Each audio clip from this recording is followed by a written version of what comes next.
우리금융이 지주사로 재출범한 이후 처음으로 은행장을 선출했습니다. 권광석 새마을금고 중앙회 신용공제 대표가 차기 우리은행장으로 낙점됐는데요.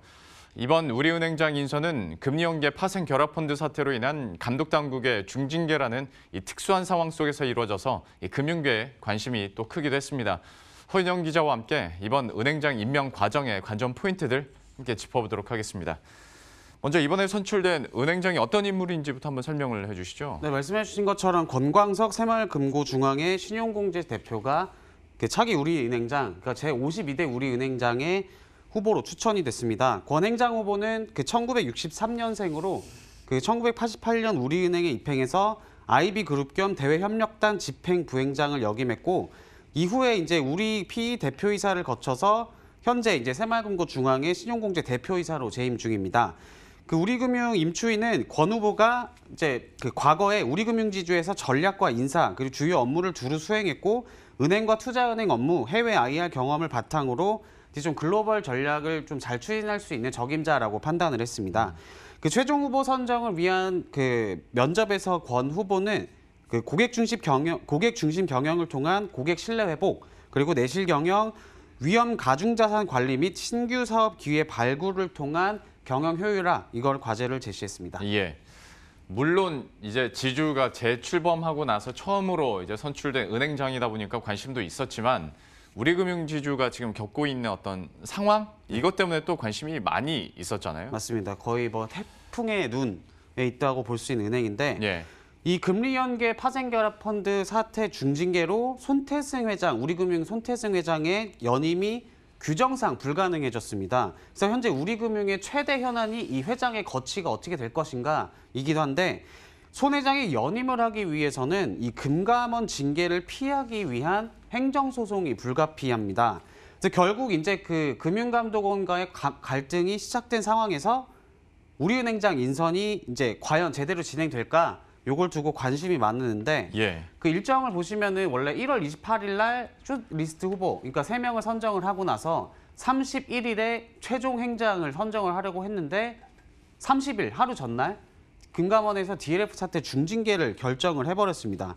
그러니까 한순간에 이 최종 후보 발표 하루 전에 중징계가 발표되면서 한순간에 우리금융지주의 지배구조가 막 흔들렸고 그러다 보니까 우리은행장 인선을 저때 잠정 보류했다가 고심 끝에 이사회가 어떤 결정을 했냐면 당분간 손 회장 체제로 우리는 가겠다. 그런데 우리은행장 선출은 조금 미뤄보겠다라고 결정을 했고요. 그 결과가 어제 이제 나오게 된 겁니다. 사실 업계에서는 김정기 부회장 얘기를 사실 더 많이 하긴 맞습니다. 했었는데 방금 얘기해 줬었던 그런 중징계 결정 이런 게 또 변수로 나타나면서 이번 선출도 좀 의외의 결과라는 평가가 나오는 거 아니겠습니까? 맞습니다. 그런 평가가 대다수고 말씀하셨던 것처럼 당초 유력한 우리은행장 후보로 꼽혔던 거는 보시는 이제 김정기 수석 부행장인데요. 김 부행장은 손 회장이 직접 발탁해서 오랜 기간 좀 손발을 맞췄고 그리고 또 현직 부행장이기 때문에 이 DLF 사태 그리고 앞으로 다가올 라임 사태에 대한 어떤 등으로 어수선해진 내부 분위기를 좀 다잡을 수 있는 적임자라는 평가가 많았습니다. 그래서 여기에 또 우리금융의 이사회가 손 회장을 좀 강하게 지지를 하고 있어서 손 회장 역시 이제 본인과 좀 가까운 김 부행장을 선임을 해도 큰 무리가 없었던 상황이거든요. 근데 예. 하지만 뚜껑을 열어보니까 우리금융 이사회의 선택은 예상과 달랐습니다. 그래서 깜짝 발탁이라는 반응이 나오는 이유입니다. 항상 네. 새로운 사람이 선출이 되면 여기에 대한 해석이 붙기 마련이고 특히 이번에는 얘기를 해준 것처럼 깜짝 발탁이기 때문에 네. 좀 해석에 있어서도 좀 의미를 많이 둘 수 있을 것 같은데 좀 어떤 얘기들이 나오고 있습니까? 손 회장이 이제 연임을 하겠다 안 하겠다 이게 아직 결정되진 않았지만 만약에 연임을 시도를 하는 과정에서는 이 금감원과 전면적으로 조금 각을 세우거나 아니면은 타개책을 선택하는 방식을 생각할 수 있는데 이 중에서 후자를 택했다라고 볼 수가 있을 것 같습니다.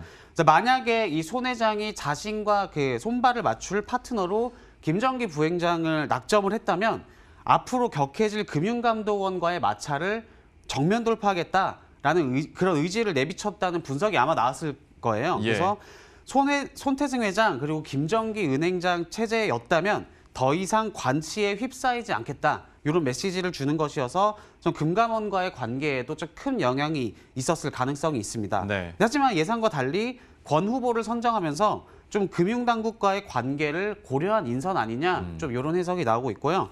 그 권 후보는 울산 출신으로 학성고를 나왔고, 이 금융당국은 물론 조금 정권 핵심부와도 긴밀히 소통할 수 있는 인적 네트워크를 가진, 요게 좀 약간 강점으로 그동안 거론이 되었습니다. 예. 또 이사회 입장에서는 이 금융감독원과의 갈등이 격해지는 상황에서 이 손 회장의 측근, 그러니까 손 회장과 가까운 김 부회장까지 은행의 수장으로 내세워 버리면은 굉장히 좀 부담스러울 수가 그러겠죠. 있잖아요. 예. 그러니까 즉 감독 당국과의 갈등을 정면 돌파할 인물보다는 좀 조율자를 택하면서 좀 흔들리는 지배 구조를 좀 잡아가려는 시도라는 평가가 많습니다. 예. 그러면 지금으로서 또 신임 은행장으로서 가장 네. 시급한 과제는 뭐가 있을까? 당연히 DLF 사태와 관련해서 이거 수습 어떻게 할지도 좀 궁금해지는데 좀 어떻습니까? 맞습니다. 권 후보가 맨 처음 언급한 그 핵심 과제로도 DLF 사태로 인해 어수선해진 분위기를 안정시키는 게 가장 시급하다라고 말했고요. 최우선 과제로는 이제 뭐 고객 신뢰를 되찾기 위한 조직 안정을 제시를 했습니다. 또 오는 14일, 그러니까 이번 주 금요일에 금감원의 펀드 실사 조사 결과를 앞둔 라임 사태도 넘어야 할 큰 산 중 하나인데 예. 이게 DLF 사태보다 이 라임 사태는 훨씬 파장이 큰 사안이어서 더 큰 위기가 올 수도 있거든요. 좀 이런 거를 어떻게 또 돌파해낼지가 관심사입니다. 그리고 또 이제 장기적으로는 손 회장과 호흡을 맞춰서 이 우리금융의 비은행 부문을 강화하는 것도 장기적인 과제인데 이를 위해서 뭐 증권사나 보험사, 요 M&A 인수합병 전략이 필수거든요. 이제 인수합병에서 중요한 것 중에 하나가 좀 감독 당국과의 어떤 그 관계일 텐데 예. 좀 이런 마찰을 또 어떻게 좀 잘 조율할지가 그 김 후보가 가진 과제라고 볼 수가 있습니다. 예.